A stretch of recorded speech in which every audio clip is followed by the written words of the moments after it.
Hello and welcome to the Last Word on Spurs. We hope you're keeping very, very safe and well. Thank you so much for joining us for a midweek edition of the Last Word on Spurs, where we actually haven't got a game to review, which is probably quite nice under the circumstances. You can see Antony light there in the top right-hand corner.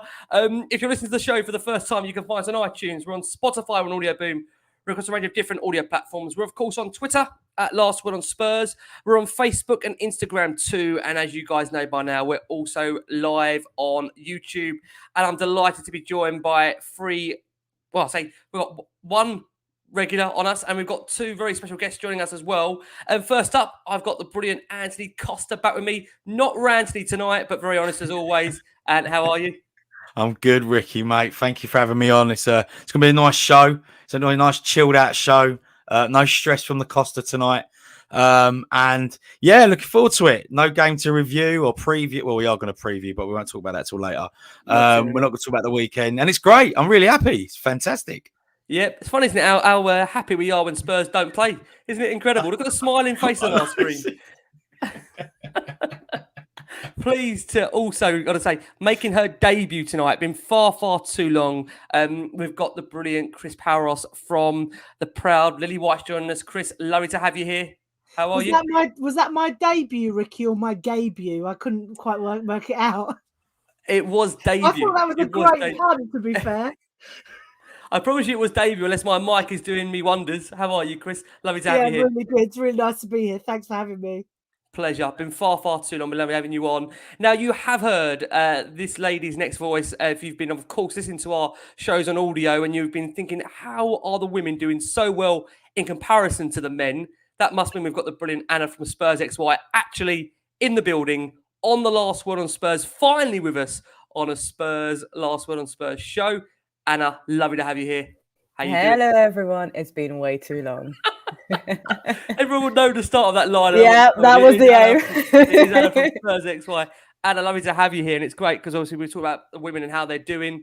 So, like I say, I think one place to start, guys, we'll be honest, it's been a tricky last few weeks for Spurs under Antony Contes. I'd probably say from the start of the year. I mean, of course, February started quite well, impressively, the way we obviously navigated our way to the fifth round of the FA Cup. But I mean, we've come crashing back down to earth in recent weeks and defeats to Southampton, Wolves. I think we're just struggling to put our finger on just where it's all gone wrong. Bearing in mind, we had the January window.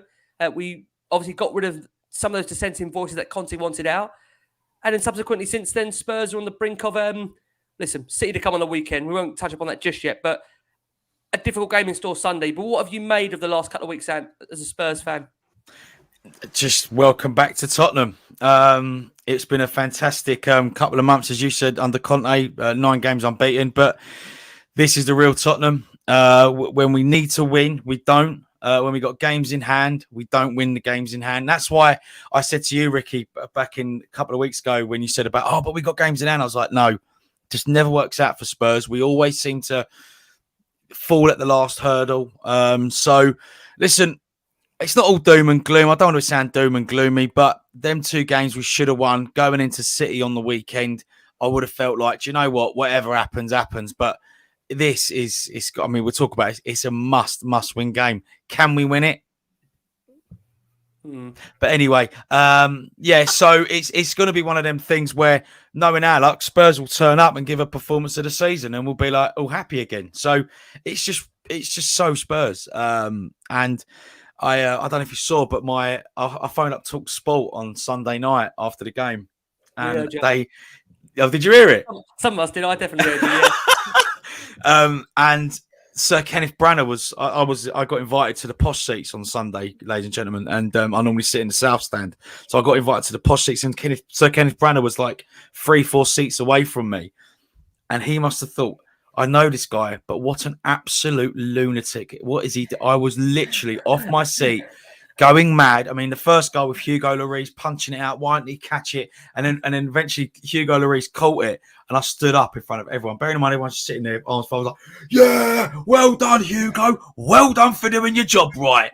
And then Sir Kenneth Branagh just looked at me and went, so I was like, yes, thank God. My audition for Shakespeare in Love Part 2 is out the window, but he's a true Spurs fan, and I love him for that. Good evening. He won't forget you, Ed. He won't forget you. I tell you. Chris, let's come over to you. I mean, you are obviously a real positive Spurs fan. I think it's been tested in the last few weeks. What have you just made of the recent slump, bearing in mind how positive it started under Conte, the 9 unbeaten, of course, in the Premier League? I don't know if you call me a positive Spurs fan. I think I would say pragmatic, realistic, and I've been watching Spurs for a long time. So, we're sort of entrenched in it, right? And look, I think hearing Antonio Conte say our fans have to understand and be patient. We've been hearing about this painful rebuild. Oh, by the way, that picture of Poch with Ozzy that he posted on Instagram earlier made me cry a little bit. So if you haven't seen it, look at Pochettino's Instagram. It's a lovely picture of him and Ozzy having dinner together. That painful rebuild, we're in it, right? But we've been in malaise for years.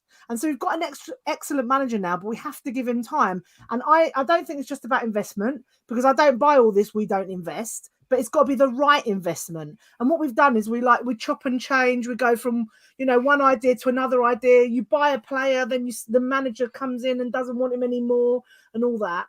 I'm not convinced that Fabio Paratici is the answer. I mean, only going to Juventus in the transfer in January, but we also know that January is a difficult window. But I think the thing that frustrates me, and I felt this on Sunday, is as fans, we complain about short-termism and managerial turnaround, but we want to see results in days ourselves, right? I saw something earlier saying that Poch is telling us to be patient, that it took a year for what he wanted to be embedded in Spurs. And also, we're buying second and third tier players. I can see people being excited about Bentancur. Looks all right. But would you put him in any other sort of top midfield? Look, it's a few poor games. We had a run of 9 undefeated, which was great, but they weren't amazing performances. It's like, but Ants just said it, right? We lurched from crisis to celebration and back again, right? I think we need to take a collective breath. The players look really scared to be on the ball. That's what worried me on Sunday, is that there was a lot of players that just didn't want to take any responsibility, and is part of that our responsibility? Because if you're going to get an intake of breath, kind of like a denigration, and you can hear it in there, then they can feel the tension. They're going to be pounced on. And I think, the players need to be better. Don't get me wrong. I'm not suggesting that they don't need to work harder and be better, but so do we as fans, because we've got a job to do, and I'm not sure that we're doing it. And, stupidly, as fans, you're going to be there whether we're second, 12th or whatever. So I think we do our job, and we can express our frustration in other ways. Yeah, no, I agree with you on that. No, listen, I agree with you on that. When I said positive, I was trying to be friendly. Where was I going with that? Eh? Where was I going with that? Thank you. Anna, lovely to have you on here. It's weird because I'm not going to be asking you about the women just yet. Obviously, just sticking on the men, unfortunately for you at the moment. I know it's been really positive following the women so far this season. Anna, what are you making of the form at the moment? I just wanted to pick it up on Chris's point there, whether that stadium does play a part in that, because you just feel, I mean, I said this on Sunday's show we did, I've never heard so much booing this season in a Spurs home stadium than what I've heard in 7, 8, 9 years. I mean, I'm sure under Nuno we under Nuno, but I just mean generally. I mean, this season in general, when you look collectively with Conte and with Nuno together, this season, booing, never before. And listen, again, fans pay their money; they've got the absolute right, however they wish to, vent their anger. But I just wonder whether it's counterproductive for the players, and like Chris says there, whether those players are almost playing in fear because of the frustration of the crowd at the moment. What's your thoughts just generally in Spurs and the slump we find ourselves in? Yeah, I think the booing's a really good point. It's unfortunately come to a stage now where you can almost expect it to happen at halftime. Like, it was about to happen, and you know what? I was like, I don't want to hear that. I'm going to pop out to the loo and come back. And I miss it because it's not something I want to be hearing. And I agree. I think we should be better. However, I'm a bit frustrated with professionals who aren't actually doing their job correctly. So it's always going to be a two-way street. And unfortunately, we are riding this roller coaster of emotions. I mean, yes, we had the unbeaten run. Then we had the Chelsea games, which were not fun at all. But then we had some good things. And then, Brighton looks so good. And then it was so disappointing against Saints and Wolves. So it's up and down, up and down. And it would be good to just get some sort of stability, even if we're losing games or even if we're just drawing, just establish a baseline performance, at least that we can see that, yes, this is what we're going to build on. I think what is frustrating for fans, at least personally, is that I just can't see where this is going. And the minute we lose one key player, like a Skip, like a Dyer or Romero back in end of last year, it's just, why are we so reliant on just individual players like that? I think it's just so hard to finally find momentum. And I think that's what would help everyone, is if we had this momentum. And yeah, going back to Bentancur, I mean, you can't compare it to like Chelsea's midfield. I mean, no one holds a ball to Conte and all of those people. So yes, it's just a mixed bag. And, we do need to do our best. I think the support is there. I know we desperately want to support our team. No one wants to boo us. I mean, that's not why we're paying money for it. But we're also hoping that we see more from professional athletes who actually want to play the game, that not only they pay to do, but they enjoy it, because that's why they're doing this job. Yeah. Can I ask, you said something about stability there. Have we, when, we're Spurs fans, right? When have we ever had like real stability? You're always going to a game going, I don't actually know how this is going to turn out. I think under Poch, though, there was a time. There was a moment, and that was that moment. I think that's what we're all holding on to, rightfully or wrongly. But there was a moment there where we could turn up to games. Yes, obviously in the past I was like, whenever we had any derbies or whatever, I was like, nah, we're not doing this. But then under Poch, it's like, oh no, wait, we actually can do this. We are doing it. And that's the stability I think we're all missing. And I don't know if it is good for us to be mourning that. Identity there, though. And I think that's something that I think the women's team has got, and I'm sure we'll come on to that. There's a real identity and a sense of what the team is, what the team stands for, what the values are, that they're all pulling on something together. Exactly. Like really feeling like a team. And I think you can't appoint Mourinho after Pochettino and expect there to be an identity, because also, as you know, the identity is just going to be about him.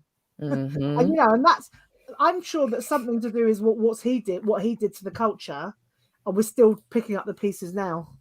Yeah, I mean, again, I know many pick up on the fact that with Mourinho, and I must say, Mourinho, though, we saw, Son and Kane's best form in a Spurs shirt when them two were together. So it's hard to, look upon that. But I would agree that, Chris, I think the thing with Mourinho is you find that whenever he leaves a club, there is almost that hangover that you then have to try and readdress. And that's difficult when, of course, we're now obviously with Conte, it feels like for him, as he's stressing, this is a very long path ahead. But I think the concern for us is that he's only got an 18-month contract and we're already, eating our way through that. And there's no suggestion at the moment of anything of a renewal to that. And I just want to pick up on one thing that's come across today, an interview that Conte gave to Be In Sport, where he said that there's a 1% possibility of Spurs achieving a top four finish. Now, I don't know whether that's trying to take the pressure off the players or whether that's more of a home truth to the board of the real, as Chris has touched upon, the poor recruitment that's taken place over the last 3 to 4 years. What camp do you sit in on the way those comments are being perceived? Because some fans, they're a bit frustrated by how that's come across from Conte. He's just saying how it is, Rick. I mean, he's not going to paint the picture of everything's all champagne and Skittles at Spurs at the moment. Do you know what I mean? So, listen, they're there to do a job. Champagne and Skittles, darling.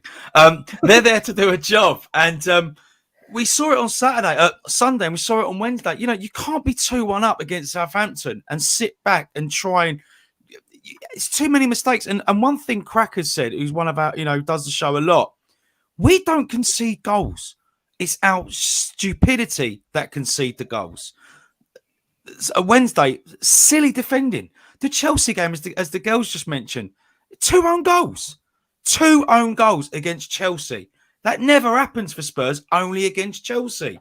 Only against the big teams, because for some reason, we just seem to bottle up inside and not have no fear. We just seem to be so scared. And Conte's seen this and gone, do you know what? I'm not going to overachieve yet. I'm not going to say we're going to finish fourth and then don't, and then I look silly with the team.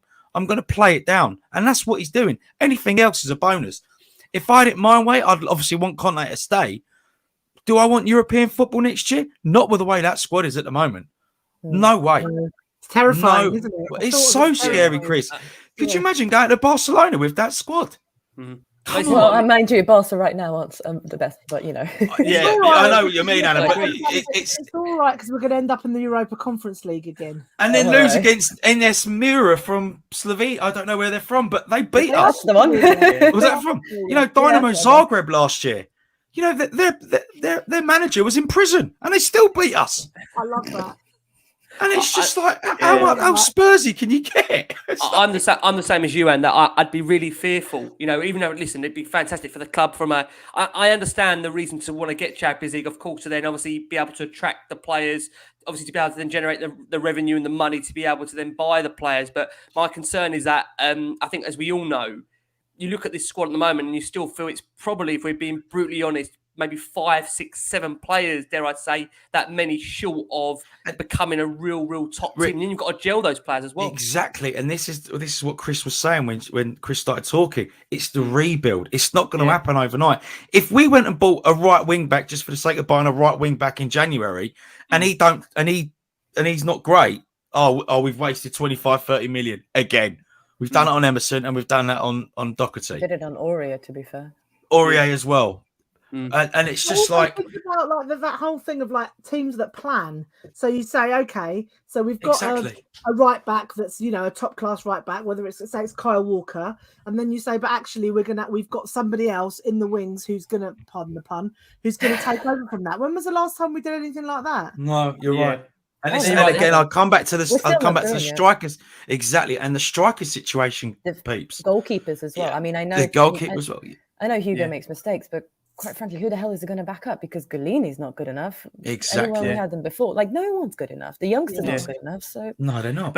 And you're right. But this is what I'm saying. It's got to come, as Chris said. You got to plan. Right? Okay. Kane might have an injury in him. He might be out for 6 months, or he might retire in 3 years' time. Do you see what I'm saying? We don't know where his life's going to go, and then we're still going to be Spurs fans. We're going to be sitting here on your show, and us four going, "Oh, well, we never had a backup. Oh, we never had a second striker. Oh no, we need to go and get one now." And then he's going to take a year to bed in, and then by that time, Son's contract's up and he's retired. You know, I'm just saying. It's true. Start now. Liverpool, we went for Luis Diaz. They came in, got him because they're planning for the future. Mane's not there for the next 10 years. Nor is Salah, and nor is Firmino, and nor maybe Jota. Maybe Jota's the one that they're expecting to be the top bot there. But they're planning and they're planning and they're planning. And as Chris said, this is what we should be doing, having our ducks in a line. Yeah, no, I do agree. Chris, on that point you make, and I think, listen, we all are fully aware that we're still in this rebuild. That word rebuild, I just wonder how many more years we're going to keep saying it. I mean, someone said it'd be painful. It's going to be freaking torturous, this rebuild. Where we are right now, Chris, with Conte and, you know, the comments that have come out over the last 24 hours, 48 hours, it feels that obviously there's a need for him to kind of, again, explain that, you know, this is a long path ahead. This isn't going to be an overnight job. He said when he came in that he's not a magician. It won't be done with a magic wand. Does it concern you, the length of that contract, whether, depending if Spurs finish outside the European places, whether he'll have enough? I wouldn't say, I don't know the word to say here. Has he got enough to want to do this, Conte? It's a big job for anybody right now. Does he need this? I did wonder at the length of the contract, like what drove that? Because was it because we hire managers and then end up having to pay millions of pounds to boot them out? So actually this time they thought both ways, because why wouldn't we have given him a longer contract? And the problem is that it gives him a get out clause now as well. See, part of me thought, Chris, the reason why I want to interact with you on that point, I thought that maybe why he wanted 18 months as well is to see whether he investment in the summer. Exactly, whether he'd get the backing. So, I mean, I don't know if it suits both parties by that contract. Again, well, hopefully he does get the investment in the summer, but more importantly, I hope that he gets who he wants. Yeah, absolutely. You know what I mean? That's the thing. It's like it's weird. I mean, I understand the concept of a director of football because it's that whole thing, isn't it? Of like the planning, exactly what we've been talking about. That's what your director of football is supposed to do. But we've never seen it. Because sometimes we have a director of football, sometimes we don't. We've had one now that's kind of bought some players for before, and he's always on the phone. I don't know who he's talking to. He must be talking to his mate at Juventus. It's like there's all this thing of like, he's doing deals. Like with who? 30 days later, we went back to the club that he left them for the two of them. Yeah, exactly. Chris, just on the point that with Conte, are you in agreement with him that it is going to be patient and time, and he shouldn't be putting expectations high up at the moment? Of course, and I think that's why I get frustrated, and I understand that people have the right to vent their frustrations. We've got some of the highest ticket prices in Europe, but booing at half time doesn't do anyone any good.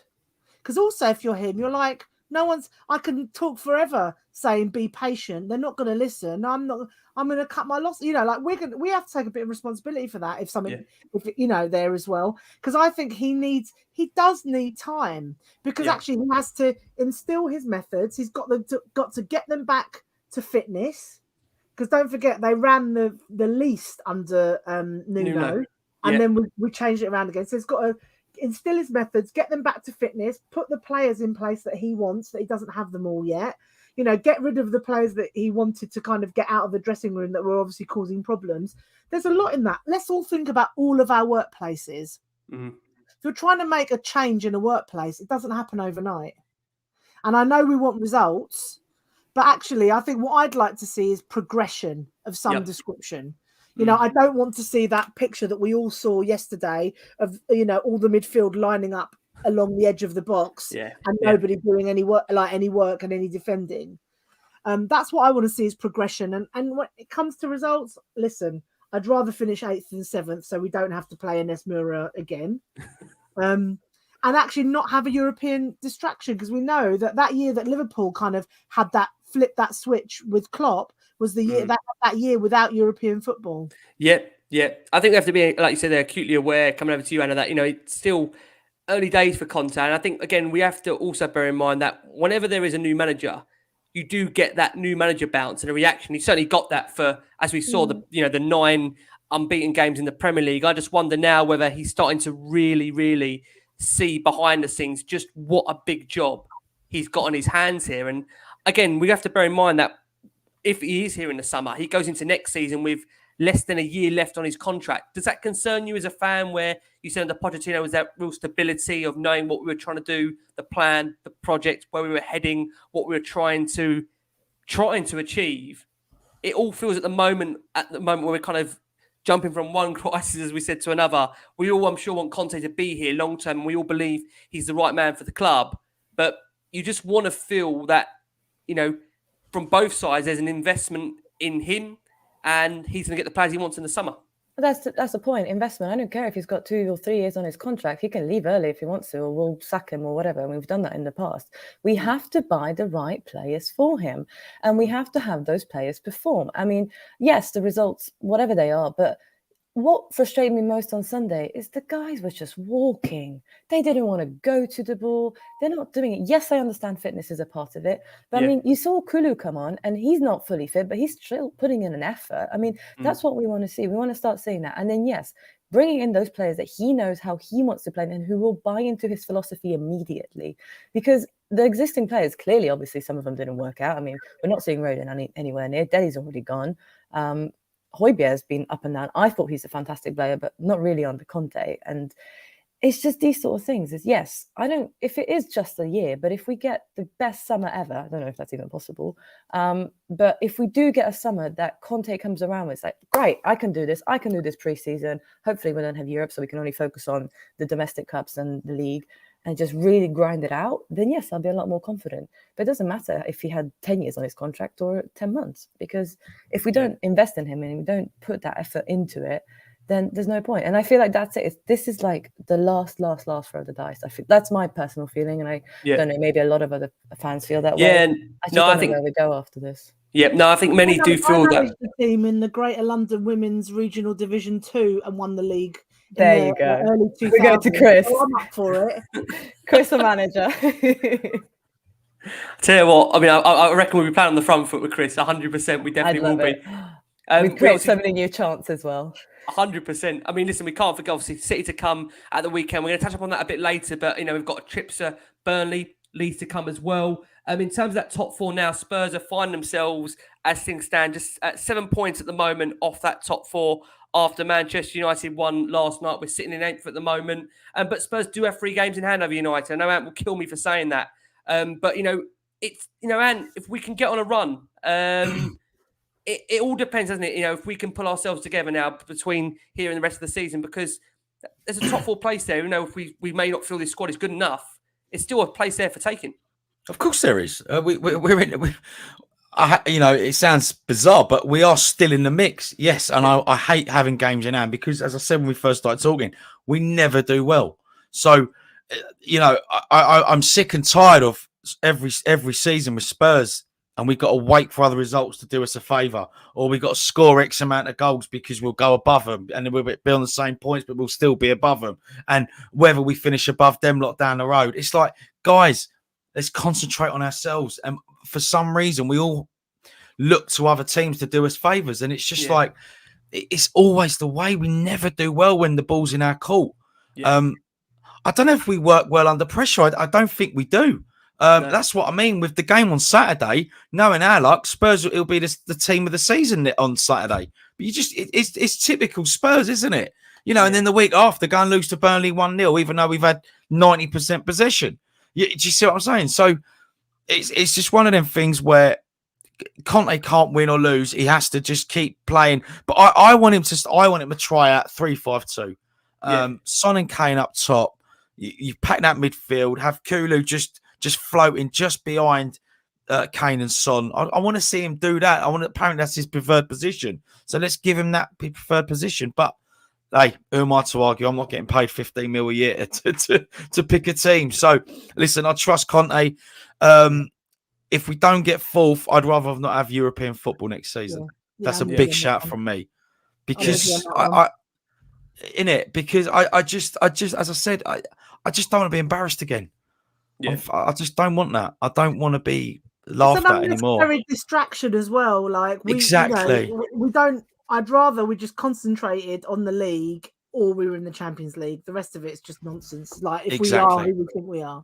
Yeah. Oh, and by the way, I saw somewhere apparently Kulusevski prefers Decky to Kulu. Oh, apparently. Okay.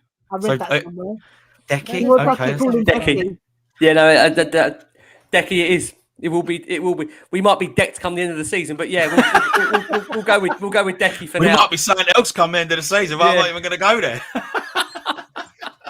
Well, we are going to go for our first break of the show for listeners on audio. For our watching audience on YouTube, thank you so much for joining us tonight.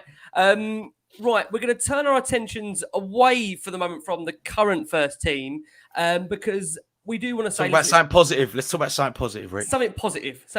And it's lovely, like I say, we've got Chris making a debut tonight. And not my debut. I was going to say you missed the pun again. I did miss a pun there. I did miss a pun. I'm just not getting it at the moment, am I? Please forgive me. Chris making a debut, of course. Chris, lovely to have you here. Now, of course, for anyone that doesn't know, obviously, what you do and where you are, obviously, you are the co-chair of the proud Lilywhites supporters group. I think it's important that we raise awareness that obviously Spurs are one of the first Premier League clubs to establish an LGBT plus supporters association trust with the formation of the proud Lilywhites back in February 2014. Do you just want to give us a bit of insight, Chris, as to how that came about and really the progression of how that has grown over the last 7 to 8 years? Yeah, sure. So back in late 2013, I heard of this thing called the Gay Gooners. And I thought to myself, why aren't we doing something like that? And around that time was the first Rainbow Laces campaign. And I don't know if you remember, but the first Rainbow Laces campaign was run by Paddy Power. And so what Paddy Power did in true Paddy Power style was they dumped a box of rainbow laces at every Premier League ground and basically tried to say, oh, if you don't force your players to wear these, then you're homophobic. Now, apart from anything else, Paddy Power had a very Paddy Power campaign around that. And it was all like, get behind, nudge, nudge, gay footballers, which actually isn't fun. And they've got form in being homophobic and transphobic. So I'm delighted. I wasn't involved with anything back then, but I'm delighted that Spurs were like, no, we're not up for that. But they did think, actually, we want to do something to engage our LGBTQ plus fans. And so they apparently, as I hear it, got in touch with Stonewall, and Stonewall said, we don't do any work in this area because they didn't then, but speak to these people, which is an organisation called GFSN, which is the Gay Football Supporters Network. Turns out they're not a football supporters network. They run a football league, but that's another thing.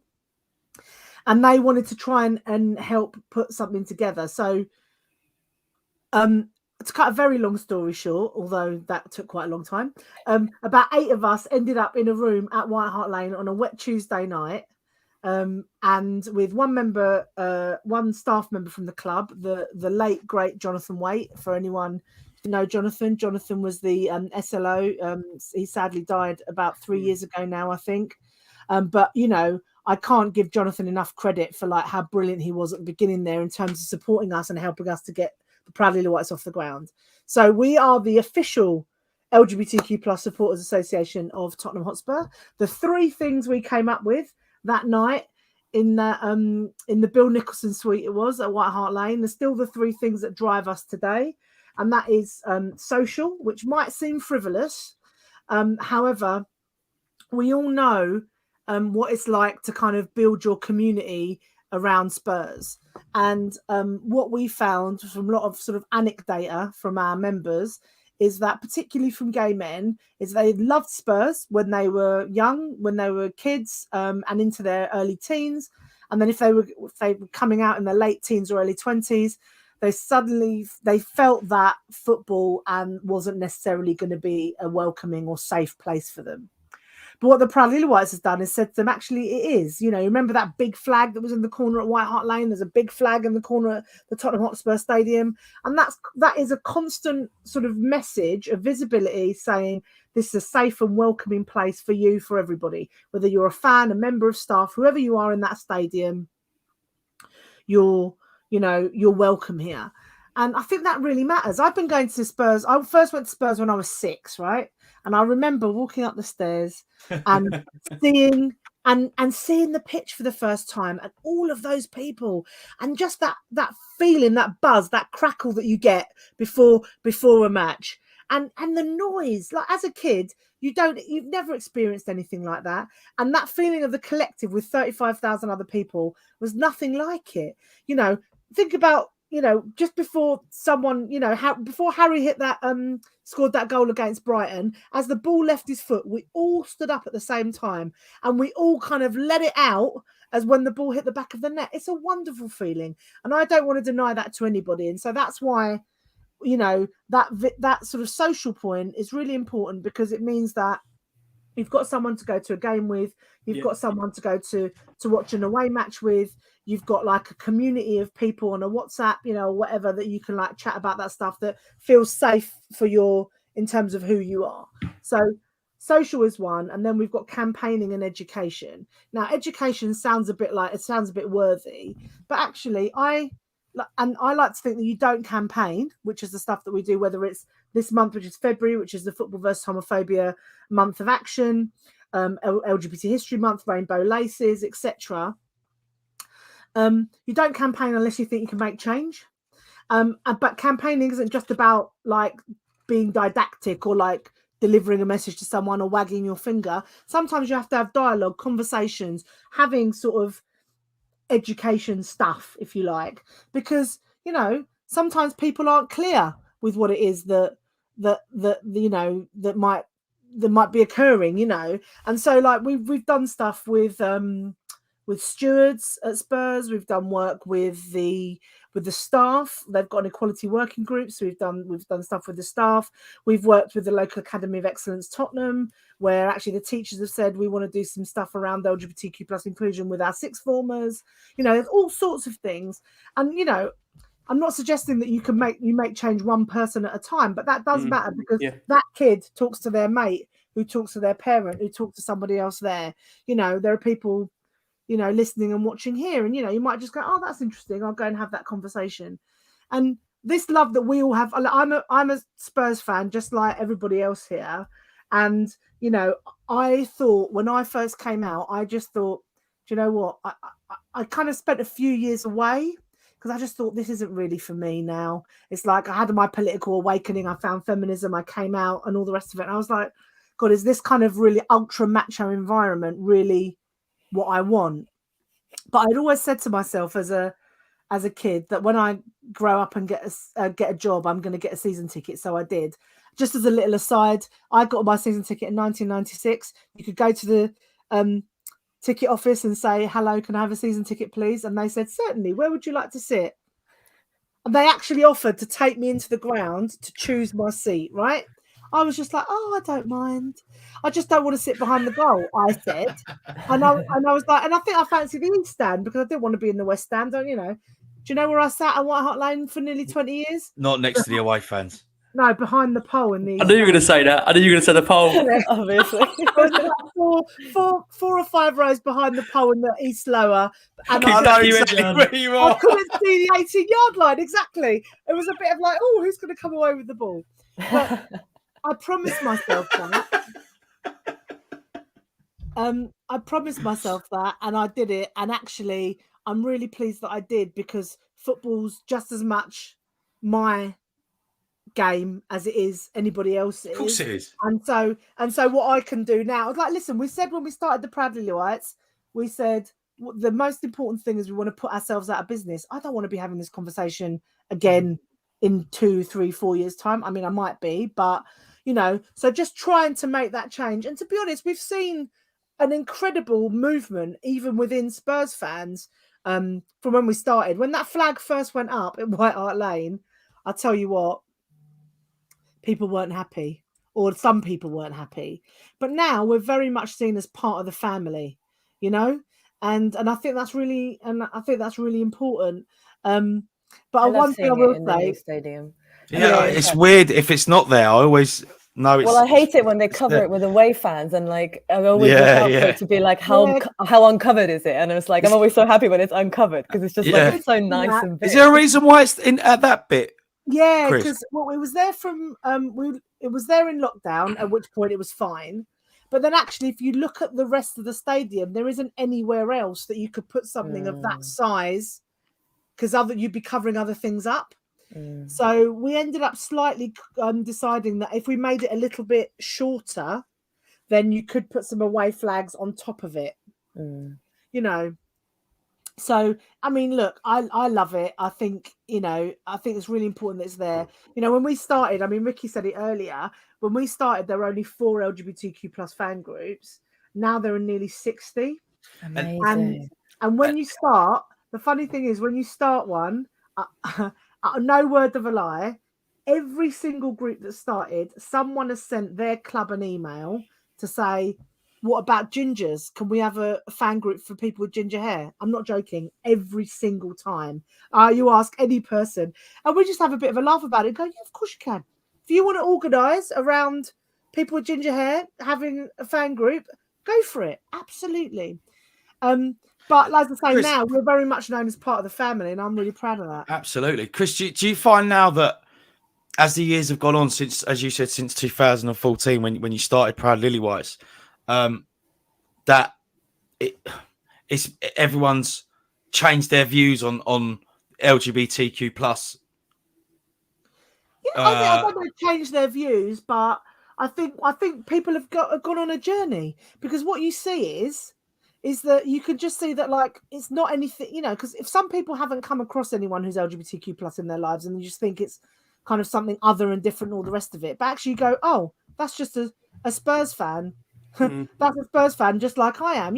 I was in a cab once, and the cab driver was a Spurs fan. And he was saying that he took his son to his first game, and he was only a little kid, and he said to him, if you get lost, son, just look for someone with a Spurs scarf, and and then you could come and find me, because we're all one family type thing.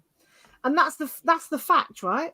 Is that we all pull together for that common goal. We have different views on things. Completely right. And so it doesn't matter if I'm LGBTQ plus or not, but we're the same family. But the reason why we do this why I do this via football, apart from the fact that I want to make sure that there's nobody who's Spurs who can't love Spurs like we all do, is that we know the impact and the reach that football has. Yeah. When I first started this, I met this guy called Frank Mugisha, who's a Ugandan LGBTQ plus rights campaigner. Not interested in football, but recognised how important Premier League football particularly is in Uganda.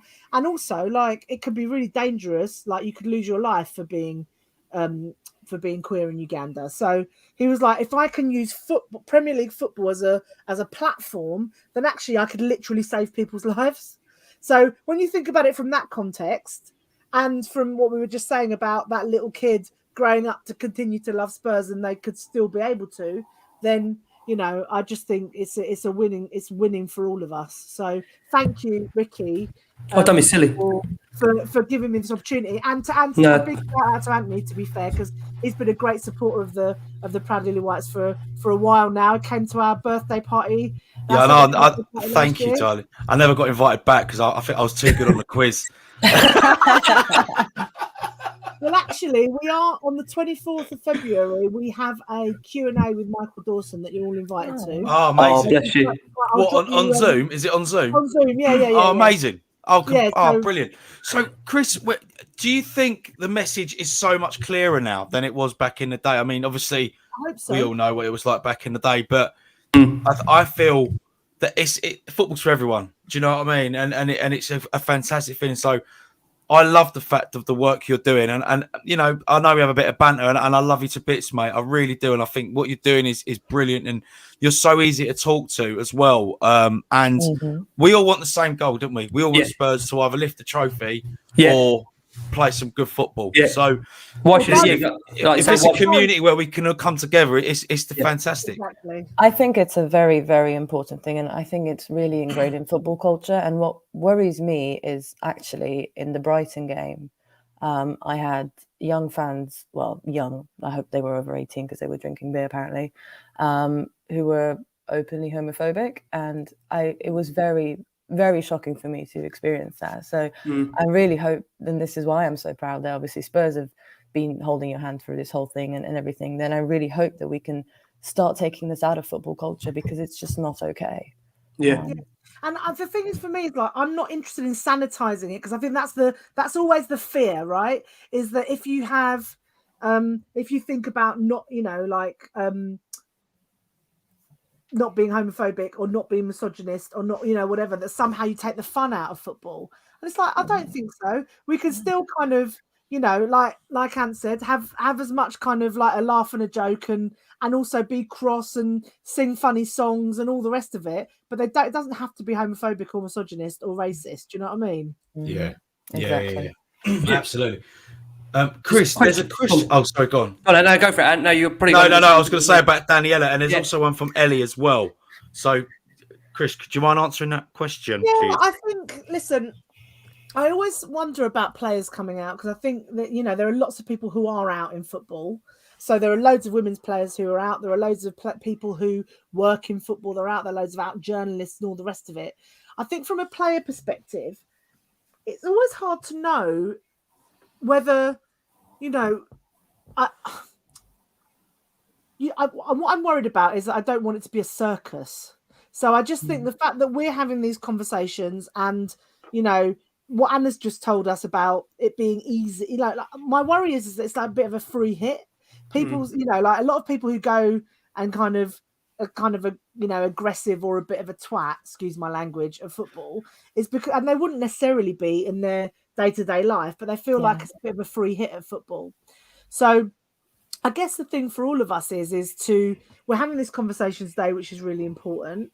We see all sorts of stuff on social media, in our WhatsApp groups and all the rest of it. And we have to, like, in a nice way, in a fun, or whichever way you want to do it, is challenge it and kind of challenge that status quo. Because I think we change the culture enough, which we're on a journey to doing that, then hopefully there will be, there will be several male players that feel comfortable in sort of coming out.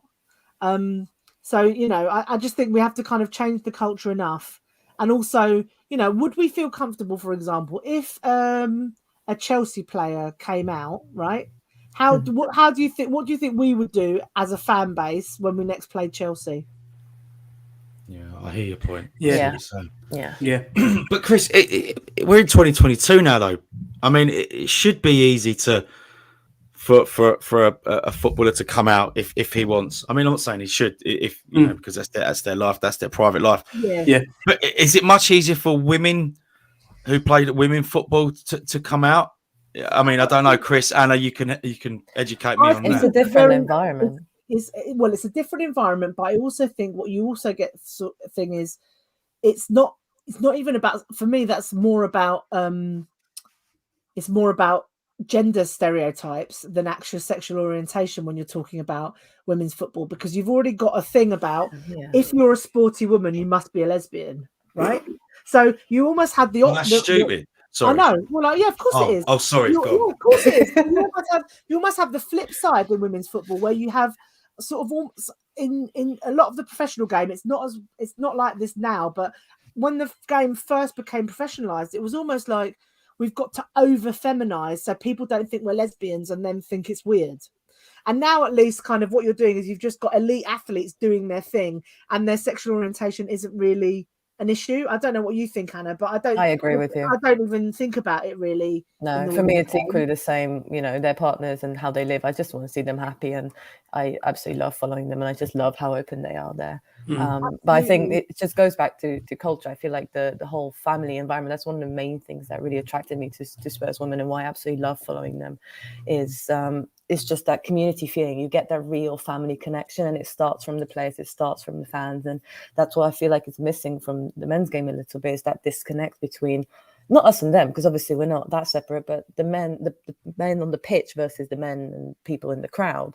And I think that's why it's a little bit safer for women's players to come out in whichever shape or form, but it's also nurtured as well a bit more, and I think it's a lot more inclusive. Yeah, I know Ant was keen to make that comment. One of the comments that's come in there as well. Oh yeah, Ellie, yeah. Yeah, so for listeners on audio, so Ellie says, I played for Spurs ladies and experienced people shouting obscenities at me, including disgusting homophobic yells during and after matches. I'm a straight lady, but was so disgusting it affected me. Yeah. What's your thoughts on that, Chris?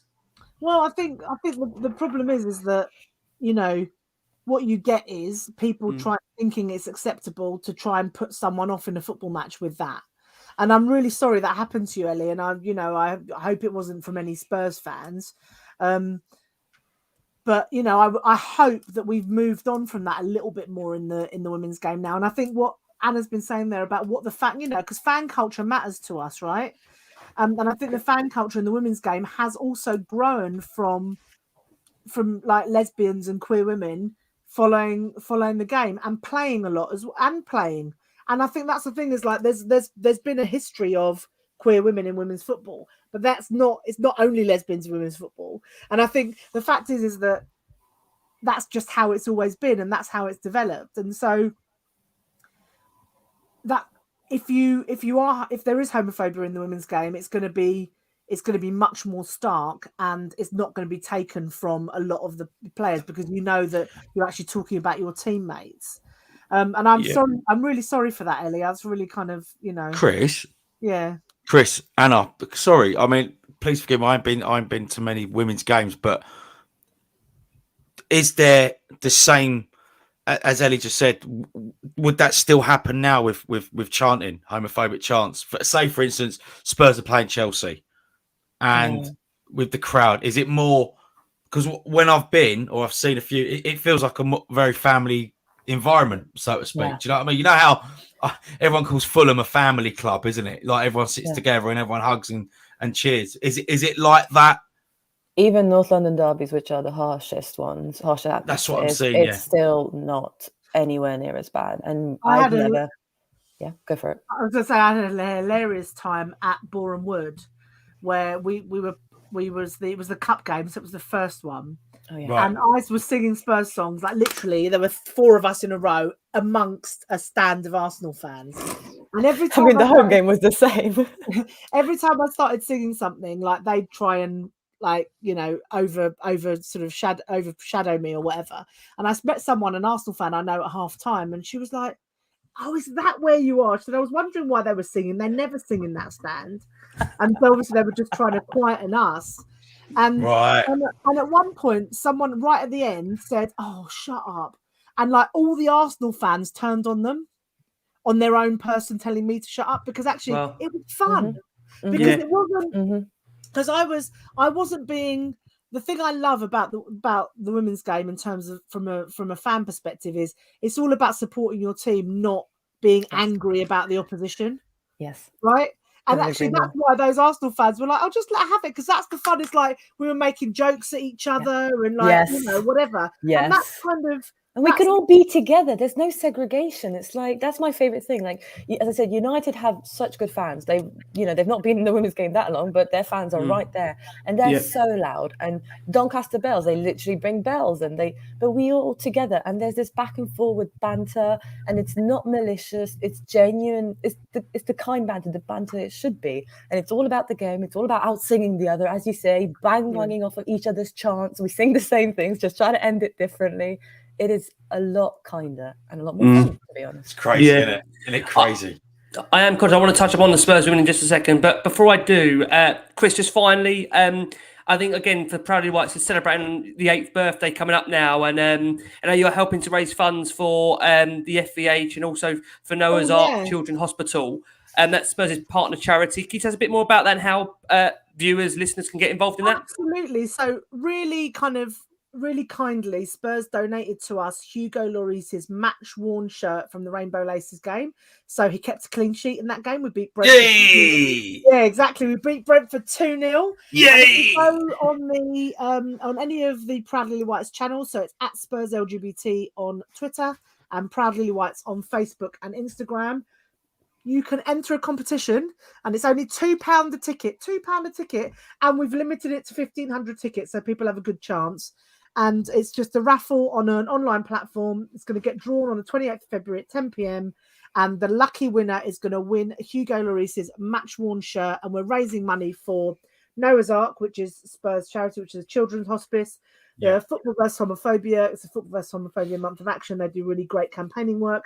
And we're also going to raise a little bit of money for ourselves because just having a Zoom account as like busted, and a podcast platform has busted us.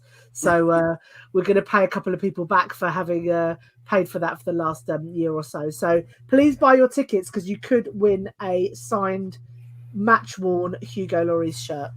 Amazing. And also, Chris, before we move on, I know you've got hundreds of members that have signed up to the Proudly Whites. How can they quickly do that? Just very quickly. We'll ask you again at the end, but very quickly. We've got a really crappy website that we're hoping to update. So actually, all I want She's is selling it, Rick. She's selling it. What a way to start. We really want a web developer. It's a really old WordPress site. It's embarrassing. However, if someone can help us develop a new one. Any web developers on the comments, get in touch with Chris. I'm a tester if that helps, so I'm happy to test the site. Yeah, great. Okay, Yes, I'm going to come back to you on that. Thank you. If you go onto our website, there's a join button, and you just have to fill in a little form, and you can join us. When we first started, that first event that Spurs co-hosted with us, we had 70 people on our mailing list, and now we have more than 700 members all over the world. So join us. Amazing. Brilliant. Totally unbelievable. Right, we are going to go for our next break of the show for our listeners that are on audio. For watching us on YouTube, thank you so much for all your comments so far and for tuning in. Anna, it's lovely to have you on because we don't get enough time to talk about the Spurs women. We just get obviously your wonderful voice that we hear. Anna from Spurs XY, who gives us the lowdown on what happens with the women on a regular basis, which we're obviously all thankful for. And it's been great to see the progress of the Spurs women, of course, under Raheem Skinner. I just want to get your thoughts on just how much you've seen the Spurs women grow really in the last few years of being such a keen avid watcher, likewise with Chris.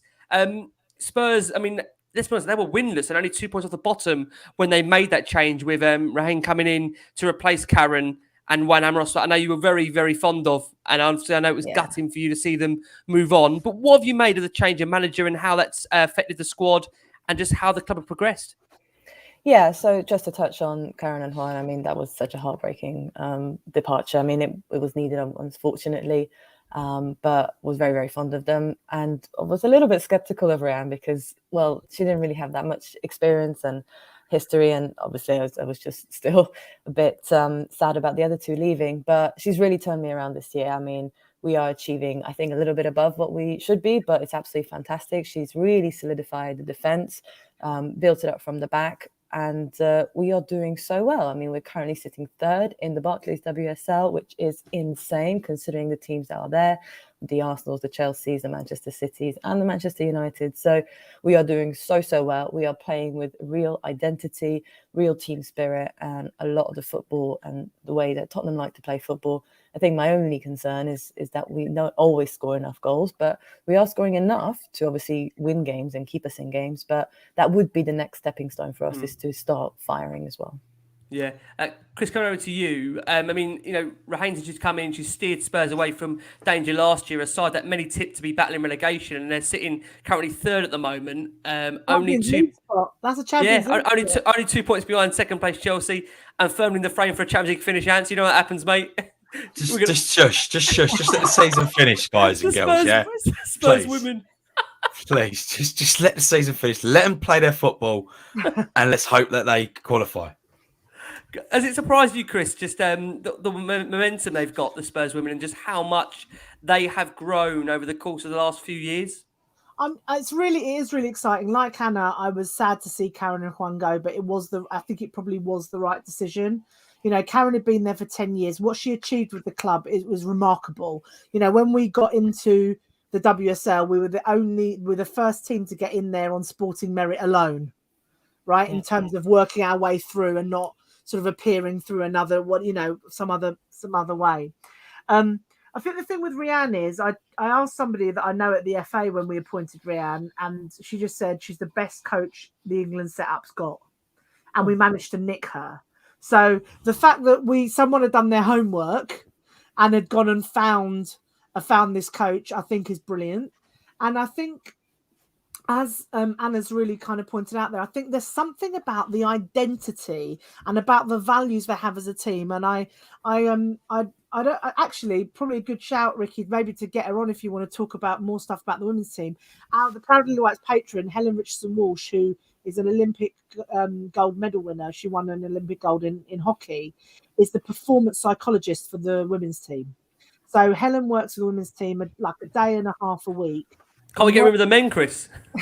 Honestly, but like the thing is that and she and Rianne share values, and we talked to Helen on the Proud Lilywhites podcast, which we only do once a month, at the last one, and I really urge you all to listen to it, because it's just really interesting listening to what it means to have that set of values. And Helen and her wife Kate won Olympic gold.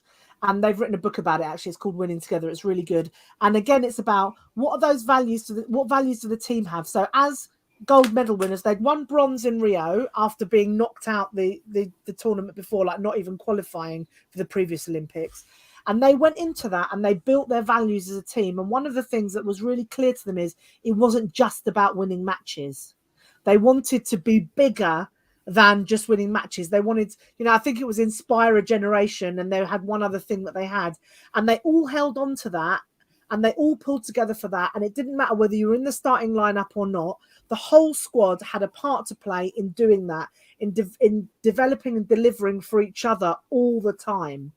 And I guess that Helen's bringing and apparently Rianne has similar values to Helen in that sense, and they're bringing something together, and it's something that's quite special. And as Anna just said, we haven't got necessarily the best, we're not a team full of internationals like Chelsea and Arsenal and Manchester City are, and they are those three teams, and Manchester United to some degree as well. I've got, but we're doing something from a footballing perspective and from a team perspective that is really quite special. And I saw a little comment there about Ash Neville. It's I love Ash. Player.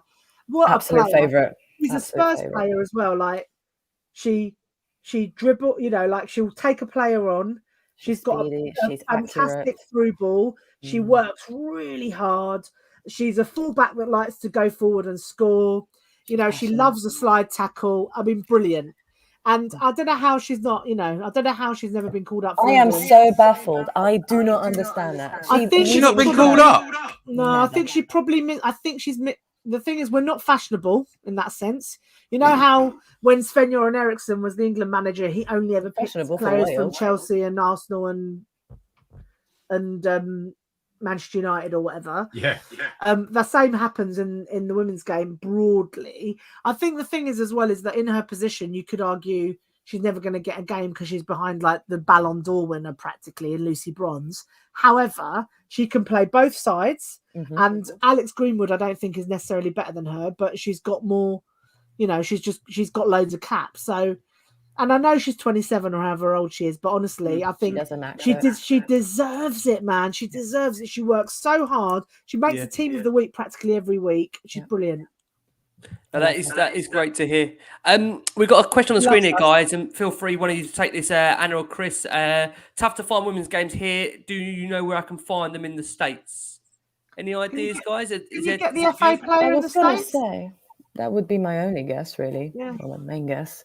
Depending if you've got I think if you've got a VPN, you can maybe change your location settings. That might be an option. I'm not even sure if it needs a VPN. They might do, to be fair. But so all the WSL games are streamed on a thing called the FA Player.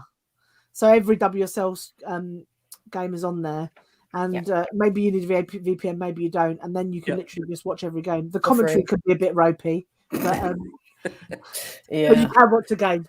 There you go. Well, I hope, Carl, that answers your question. Well, I say, let's hope the women keep on progressing. You'll be hearing Anna's dulcet tones on our podcast throughout the course of the season. So hopefully Anna's going to be bringing us plenty of good news on the women. But we are going to go for our final break of the show. And unfortunately, we have to look ahead to Manchester City to come on Saturday Night Fever for Antony Costa. He's not looking forward to talking about that one. Take you to this break. You're going to hear from a couple of Man City podcasters that have obliging. I was really enjoying that, Rick. I was really enjoying Chris and Anna educating me and everything. And now you've got to bring the mood down. Cheers. You're going to be educated in a way you might not be at in the next couple of minutes. Yeah, exactly. Yeah. We are going to hear from those couple of podcasters. For watching on YouTube, thank you so much, like I say, for tuning in to us on a Wednesday night special here in the Last Word on Spurs. And I am about to bring the mood firmly down. We've got Man City to come. We are travelling there Saturday night. So, you can enjoy your weekend up until 5:30. And listen, stranger things have happened. But it is going to be a very, very tough game. Obviously, Antonio Conte's got a rare full week to work with the Spurs squad. So, which will be obviously interesting to see and intriguing if he does, as you said, Ant, change that formation. I just wonder, Ant, for you, if that's a key bare minimum that will need to happen for Spurs to have any chance of a result up against there. But I think many watching City last night, I mean, they were formidable last night, weren't they? It was just like, why did I have to score 5 against Sporting? And you're like, oh, who are they playing it? Oh, it's us. Great. Cheers. Thank you very much. Cheers, Pep. Nice one, mate. He's got to go 3-5-2 because I just think we get overrun in midfield week in, week out, but just got to try and pack that midfield as much as we can. And again, as I said, not make silly mistakes. You know, if De Bruyne scores a 30-yard screamer, you got to go, okay, well done.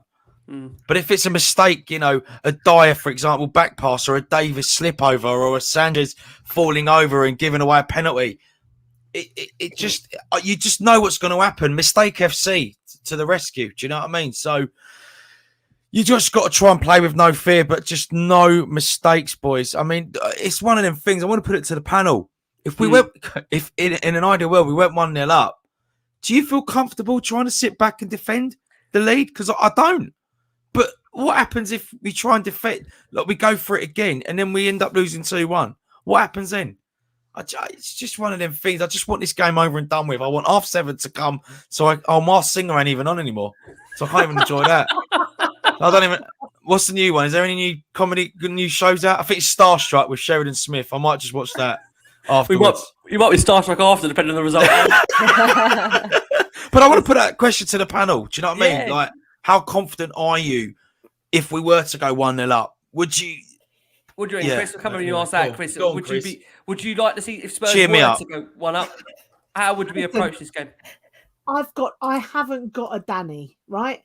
I don't know because I won't know until the game kicks off which team's going to turn up, and then I can tell you once the game kicks off. I'll tell you if I'm happy with starting with holding on to 1-0 or not. But without now, I couldn't tell you.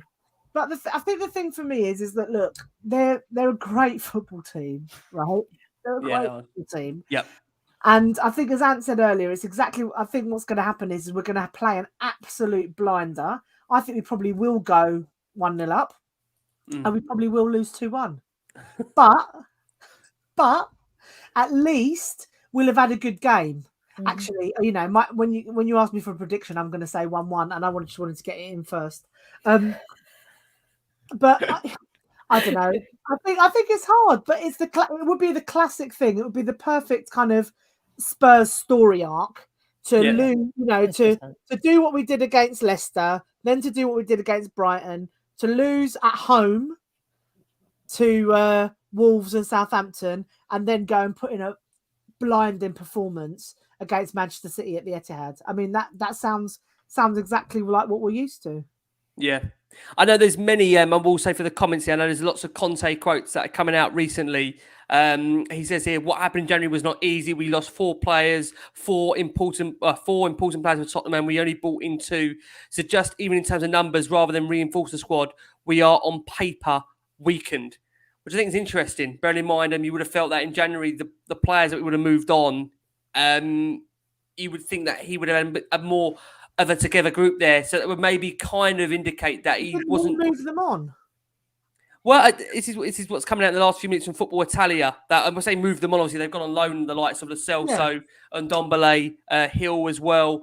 They weren't even playing, Rick. I was going to say. I mean, there's lots of mixed messages coming out at the moment. I mean, Brian Hill should not be loaned out to Spain, by the way. I'm just putting it out there. Well, I've said it a few times. I can only assume, man. Why didn't we keep him in the Premier League or Championship? Thank you very much. England? I can only assume there can't have been interest from English clubs because, again, the whole point you would think is that it would be beneficial for him to get some form of English experience, whether it be in the Championship. I'm reading. He's playing out of his skin for Valencia, and he's playing well. But this doesn't make no difference to me or us. Like, what's the point? He's not learning. No, but there's no doubt about it. I think, obviously, as we all seem to recognise that Spurs obviously have massively missed Oliver Skipp, Eric Dyer. Just how crucial coming over to you, Chris. I know you do love Eric Dyer, as you told me a couple of weeks ago. Will that make a massive difference, Chris, having him in that back 4 or back 5, back 3? Will make a difference because I think Romero doesn't look comfortable in the centre of that 3, right? You want him on one of the other sides. Yeah, exactly. Yeah. And I think what you get from Eric Dyer is you have actual leadership. You've got somebody who's properly organising you and looks like he's up for a bit of a fight as well. I mean, so does Romero, to be fair. But that's kind of what you want in your central defence. And I do think we have missed him. And I know sort of, you know, and again, it's funny if like people are like, oh my God, can you imagine saying we missed Eric Dyer? But that's only been for the last sort of 6 or 8 months. Before that, we loved him again. And I've always loved him, as I said to you on several occasions. You have told me. And I think I think Skip's a tidy player. I'm not sure he's the answer to any midfield woes. But I guess the proof's in the pudding, or some other mixed metaphor, in that we win when he plays. But the thing is, I've seen that, you know, I can see that Højbjerg's had a lot of detractors lately. I think he's probably just exhausted because he's played all the games the whole time. And actually, I think he's a good player. I just think we've got to find our way. I think we've got to find our way with him again. And I don't think giving him a rest at the weekend was a bad thing, to be fair. But yeah, I'm looking forward to bringing Dyer back for sure. I know I'm putting you on the spot here, Anna. This quote has just come out in the last few minutes from Antonio Conte. He has said Tottenham are seeking young players that can develop and grow, not players who are ready. That is the issue. I mean, I guess in some way, young players have to be ready in some way if they want to develop. I mean, they have to have a certain level of readiness, but I know what you mean by that. I mean, obviously, it's worrying comments out. That's a big at the recruitment, though, isn't it? Yeah, and I must say, these comments are coming out. As big at the academy as well, then? Yeah, I mean, again, listen, I mean, I understand that, as I said, I mean, that interview earlier on Being Sport, it was clear that obviously he's trying to play, expectations down. But I just wonder whether that, comments like that when it comes out saying, Tottenham are seeking young players that can develop and grow, not players who are ready. For the players like Bentancur, Kulusevski that have just come in and they read that and that's from their manager, is that productive? Well, I don't know. What I just thought of is that what we were talking about earlier is that means that we're also planning for the future. So is this like a can't win situation where if we say or someone says that we are looking for the future and we are buying players, then we're like, oh, why are you not buying something for now? So it's a balancing act. Obviously, we should need players who are ready to come in. It's really hard to get those kind of players. But we also need youngsters. We can't have just one and just the other. But I do think we do need some established professionals who can come in, know their job and get on with it. But we also need to think about the future. So it's a mixed bag. I think it's difficult to say, if I think the problem is with interviews, what someone says, the interviewer or anyone who prints it will then twist it as well. And then media will pick it up and everything. So, he might not have meant it in that sense, or it depends on the tone he's used as well. Yeah. But I think it's fair to say that obviously the snippets that I've just read out in the last few minutes, they are coming out in full length tomorrow. So it looks like Contes has given an exclusive interview. But who's Football Italia is where he's giving it to. So obviously Levy and co have signed it off. He wouldn't just go behind there. But do you know what I mean? So you mean that? I mean, like, I ain't going to do an interview about Blue without my manager being there.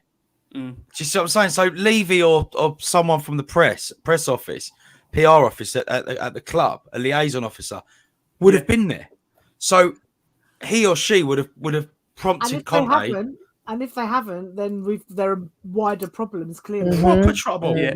Well, I mean, we know he would have got signed off, Rickster. Yeah, it would have got signed off, mate. Yeah. Do you know what I mean? Yeah, I totally agree with you. I mean, obviously, it's when you hear these things where he has said here, what happened in January was not easy. We lost 4 players in January, 4 important players for Tottenham, and we only brought 2. And Chris looked at me then when I said that, and we were thinking, but hold on. And Ndombele, Lo Celso, they weren't really playing. Dele Alli wasn't really featuring. Brian Hill's gone out on loan. So he said, just in terms of numbers, rather than reinforce the squad, we on paper weakened it.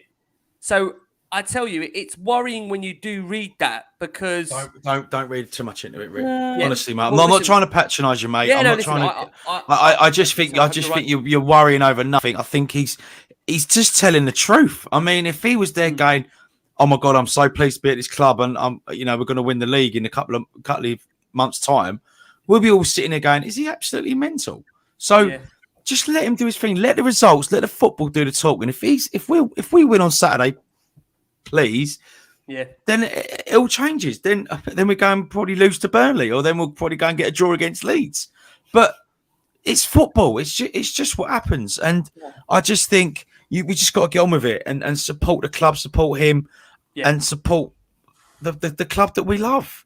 Yeah. Was it Italia though as well? Because wouldn't it have been done in Italian? So there's also... I mean, there's always that argument, as you say, Chris, that maybe some of that wording has been twisted. Yeah, and also just making mischief with the translation. I don't know. Well, again, I mean, we always know that the quotes that come out first are normally the headline-grabbing ones, right? And obviously there'll be more context probably to it tomorrow when that comes out. But like I say, those comments that I've just read out in the last few minutes, they are breaking at the moment. They're right out there now. So... again, Frank Major, one of our own, says, what is he trying to achieve? Surely it would be easier for him to walk, or is there another motive? I mean, listen, nobody's... again, the mixture of comments here, there's mixture saying that, he's gone rogue there from Luca. But again, until we see the full interview, very difficult to give context about it. But what we do know is Spurs are playing Man City on Saturday night, and we're going to get a prediction. So... Anna looks terrified. That was very harsh. Anna's like, when does this show end? Anna's Wi-Fi's got to go in a minute. Let's go round and let's close the show with predictions for the fear of any more comments coming out and me having to read them back out to Ant about Antonio Conte. John, we'll start with actually Anna on this. Anna, oh great. What are you going to go for? Nice and easy one. This one. I'm going to sneakily steal what Chris said. I'll say 1-1 as well. 1-1. Okay, interesting. Must say that City at the moment have not lost a single match in any competition since December the 7th. So 2012, probably. Probably feels like that, to be honest with you. And we're looking to make it 5 straight wins at the weekend. We are aware, I think, Gabriel Jesus has missed the last 4 matches due to a muscular injury. Oh, Rick, it don't matter, mate. I love you. You know I love you to death, mate. I adore you. I adore you like family. Don't matter who's injured, mate. They've got a squad. They've got a squad. And If Jesus is injured, they've got Silva. If Silva's injured, they've got Mahrez. It just doesn't matter. the good news is Jack Grealish also might be back from injury for this. Oh, brilliant. Oh, fantastic. Yeah, brilliant. Let's go right to Chris. Chris, are we sticking with the 1-1? Well, Anna's nicked it now, so I think I'm going to go with a cheeky 2-1 to us. I can never predict that we'll lose. Right, there we go. Chris going for a 2-1 Spurs win. Where is his show going? Ant, to close it with you. Look at that face. Come on, Ant. Come on. I can't bet against my club. I can't bet. I can't. 2-1. Well, then don't. 2-1. Nobody's gone for a defeat, which means I can't go for a defeat. I can't go for a defeat. Imagine me going, we're going to get battered 6-0. I'll be getting people going, why are you negative? So I'm just going to try and be positive. I'm going to join everybody. I'm going to go for a 1-1. And I'll say we are going to be back on Sunday to review this game. So who's on the show, Rick? A day of well, at the moment, scarpering to find guests to come and do that show. who wants to come? Everyone's on holiday. Everyone's on holiday. Everyone's put their annual leave requests in. We're scouring around. It's been so lovely, I say, having everybody on. Chris, just a final reminder for those that want to, sign up, be part of Proud Lilywhites. How can I do it very quickly again, one more time? Yeah. At Spurs LGBT on Twitter, Proud Lilywhites, Facebook and Instagram, and proudlilywhites.uk is our website. There's a join button on there.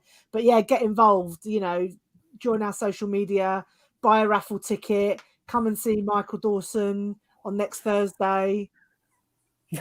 Great to see you all.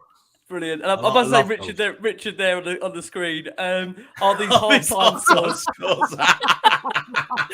If we're lucky, Richard, probably there are half-time scores. That's after 15 minutes, I reckon. Right, let's come round to Anna. Anna, lovely having you back on the show. Thank you. Where can everybody find your content? And like I say, you're regular, obviously, everyone hears your dulcet tones on Last Word On Spurs for the Spurs Women. Where can everyone find what content you do? I have a YouTube channel, which is called Spurs XY, which also has a Twitter handle. Then my personal is Anna XY Sports, which is also on Instagram. Amazing. Fantastic. Lovely having you back on, Anna. And to the wonderful Antony Costa, and thank you so much. Legend. Oh, thank you. Thank you for having me on. Thank you. It's been lovely to be on with Chris and Anna. And it's been a lovely show. Just nice and easy. No stress. I don't want to. Thank you, ladies. Don't want to scare around everybody else, but like I say, who's not had an injury? Go on, tell me. Depending on those Contes comments tomorrow, we could be back with a manager spec. Rick, hopefully we're not. I love you, mate. I love you to death. No, it's fine. Just chill. Everybody calm. My word. Everybody calm. Everyone's saying be positive. We're trying to be positive. Sanchez will score an own goal from the halfway line. Even if he makes the team lineup. It's just so Spurs, isn't it? It's just so Spurs. Spurs. I tell you. It's been, like I say, really nice tonight. Lovely comments here. So, like I say, from Anne, from Chris, from Anna, guys, thank you so much for all your support, all your love. We're back with you on Sunday night. Promise you. As always, keep the faith and come on, you Spurs. Come on, you Spurs. Come on, you Spurs.